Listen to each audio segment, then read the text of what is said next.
Assalamualaikum warahmatullahi wabarakatuh. Nama saya Tanti Ramawati. Saya mahasiswa di jenjang 13 dari Stikes Kota Sukabumi. Hari ini saya akan mencoba membuat video bagaimana cara penanganan airway breathing management. Adapun airway breathing management yaitu suatu pengelolaan jalan napas atau membebaskan jalan napas untuk pasien agar pasien dapat melakukan pertukaran gas secara normal. Adapun penetapan diagnosa pada pasien dilakukan dengan cara look, listen, and feel. Nah, di sini kita rasakan gerakan nafasnya, aliran nafasnya, dan kita lihat gerakan dinding dadanya. Adapun organ utama dari airway yaitu atau pernapasan atas itu ada hidung, rongga mulut, laring, dan faring. Adapun faring dibagi menjadi 3 bagian, menjadi nasofaring, orofaring, dan hipofaring. Untuk organ pernapasan bagian bawah terdiri dari bronkus, bronchiolus, dan alveolus.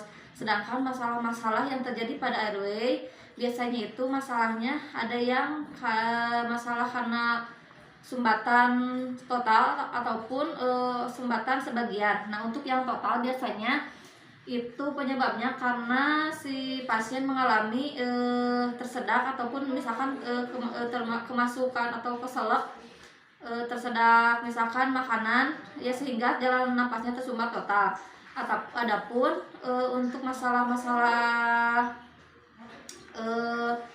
airway itu ada yang sebagian itu disebabkan karena misalnya adanya penumpukan cairan. Itu biasanya menyebabkan ketika dikaji itu terdengar bunyi suara seperti penumpukan cairan atau gargling. Sedangkan untuk masalah keperawatan yang sebagian itu bisa dikaji juga, misalkan terdengar suara snoring, biasanya itu jatuh lidah jatuh ke belakang. Nah, untuk misalkan untuk saat dikaji terdengar bunyi stridor, itunya biasanya karena adanya edema laring. Sedangkan untuk masalah-masalah yang terjadi pada breathing biasanya itu karena terjadi masalah yang pertama open pneumotoraks. Ini biasanya terdengar suara sucking chest one. Yang selanjutnya ada tension pneumotoraks. Itu biasanya ketika dikaji itu adanya distensi vena jugularis. Sedangkan untuk masalah keperawatan hematotoraks itu biasanya ketika pasien mengalami pendarahan, dan ada juga flail chest. Itu biasanya ciri khasnya itu pernapasannya paradoks. Adapun contoh kasus misalkan seorang laki-laki datang ke UGD dengan cedera kepala, adanya penurunan kesadaran, di situ adanya keluar cairan dari hidung dan telinga, ada tanda-tanda mata panda atau raccoon eyes, suara napas misalkan gargling, misalkan tensinya 70/50, nadi cepat 115 kali per menit dan terabat sangat lemah.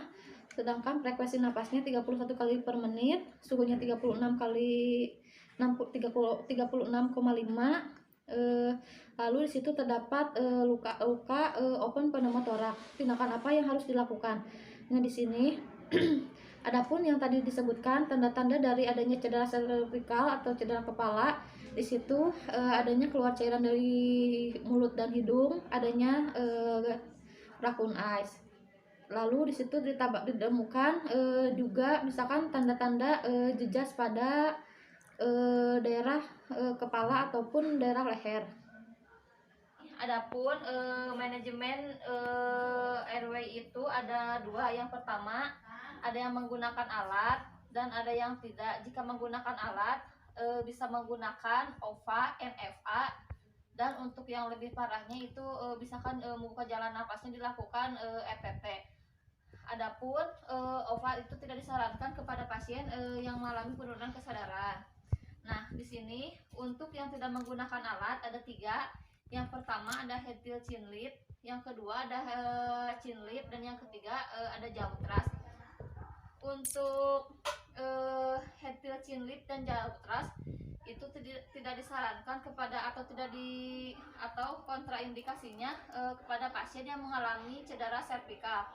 Adapun ciri-ciri dari cedera servikal itu adanya keluaran cairan dari hidung, keluar darah dari hidung dan mulut, adanya keluaran cairan bening dari telinga, dan ditemukan tanda jejak. Juga ditemukan adanya raccoon eyes. Nah, di sini untuk tindakan yang pertama ini bisa membuka jalan napasnya dengan cara melakukan head tilt chin lift. Untuk posisi tangannya di sini dan di sini untuk dari rahangnya kita membuka ini untuk yang pasien tidak dicurigai atau tidak adanya cedera servikal. Nah, untuk apabila ada pasien dicurigai dengan cedera kepala, kita bantu dengan menggunakan teknik jauh thrust. Untuk tangannya jauh thrust, ibu jarinya diletakkan di tulang maksila dan jari-jari yang lainnya didekatkan di bawah rahang atau di bawah mandibula. Nah, di sini untuk membuka jalan napasnya. Adapun jika seorang penolong menggunakan ataupun ada kasa atau menggunakan sarung tangan yang tebal, itu bisa membuka jalan napasnya. Ibu jari diletakkan ke dalam mulut. Untuk selanjutnya, apabila misalkan pasiennya dicurigai ada cedera kepala, setelah misalkan dilihat dengan look, listen, and feel, di sini kita lihat apakah ada pergerakan dinding dada atau tidak. Kita lihat juga misalkan untuk penanganan cedera kepalanya di sini menggunakan neck collar. Untuk pemasangannya seperti ini. Untuk pertama, cara pengukurannya dari tulang scapula sampai dengan rahang mandibula. Di sini tetap pertahankan posisi pasiennya tidak berubah supaya cedera kepalanya tidak bertambah parah. Karena kebanyakan penolong atau biasanya orang-orang awam menolong pasien-pasien cedera kepala itu bukannya menolong tetapi menjadi memperparah keadaan karena penanganan dalam transportasi dan mobilisasinya itu tidak benar.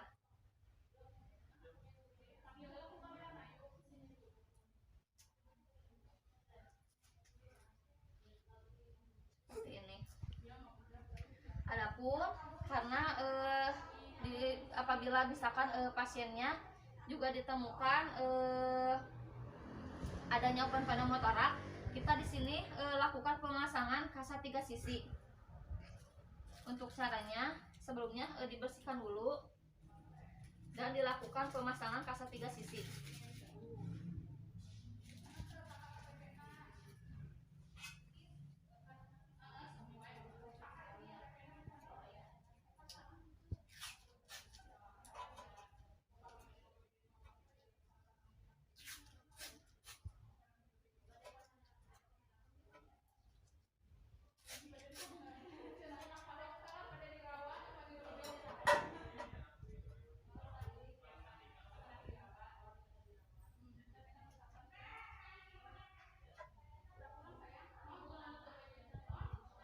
Selain itu juga kita respon setiap tindakan yang kita berikan kepada pasien, evaluasi setiap respon daripada klien.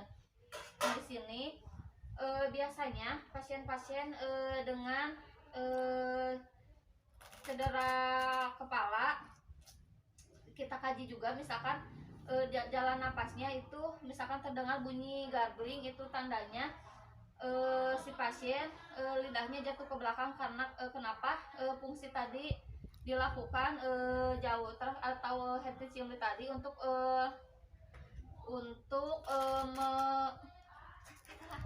adapun misalkan jika pasien tidak sadar karena suaranya misalkan gargling, itu kita lakukan tindakan head chin lift dan chin lift tadi.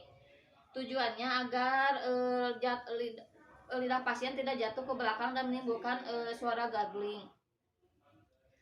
Mungkin itu saja video yang saya buat, kurang lebihnya terima kasih. Assalamualaikum warahmatullahi wabarakatuh.